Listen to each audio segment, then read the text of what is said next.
Всем привет! И сегодня посиделки у камина. Я наконец-то выздоровел и возвращаюсь в привычный режим жизни. На фоне елочка, ведь скоро Новый год и зимние каникулы. Прекрасное время для кого-то, но не для меня. Ведь конец семестра и нужно исправлять оценки. Но я справился и надеюсь вы тоже. В ближайшие недели 3 будет больше роликов и в частности больше про тренажерный зал. А сегодня я вам расскажу про наболевшее. Возвращение в жизнь. Что я под этим подразумеваю? То, что ролики будут выходить чаще. Я опять возвращаюсь к режиму обещанных тренировок ежедневно.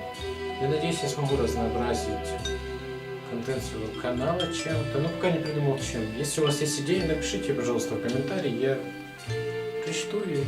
Если она мне покажется интересной, то следующий ролик будет вашей идеей. Учеба. Фокусируйся. Как я сказал раньше, конец семестра, куча пересдач и все в этом духе. Пересдавать и досдавать мне пришлось практически все. Начиная от истории, заканчивая филологией. Приходишь домой, голова кипит, и кого не понимаешь, что вокруг происходит, а тебе нужно еще выучить на завтра кучу материалов. Но я справился и надеюсь, вам тоже удалось исправить свои оценки. Надеюсь, что я не буду сбавлять обороты и продолжу учиться как и дальше.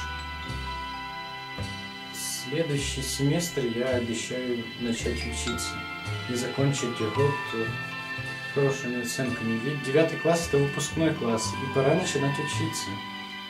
Ведь в конце года ДПА, а с моим уровнем знаний я сейчас вряд ли его сдам. Посмотрим, что будет в конце года. Новый год. Да, сегодня 31 число, Новый год, ура!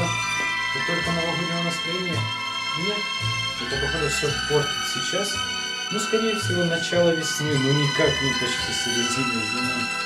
Так как сегодня Новый год, и я хочу вам пожелать, чтобы для вас 2018 год стал продуктивным, стал более веселым, чем 2017, более интересным. Подписывайтесь на канал, скиньте этот ролик друзьям, пусть тоже посмотрят, если им понравится, если они меня узнают, пусть подписываются. Тыкните лайк, фокусируйся, что с тобой? Слишком много света. До скорых встреч!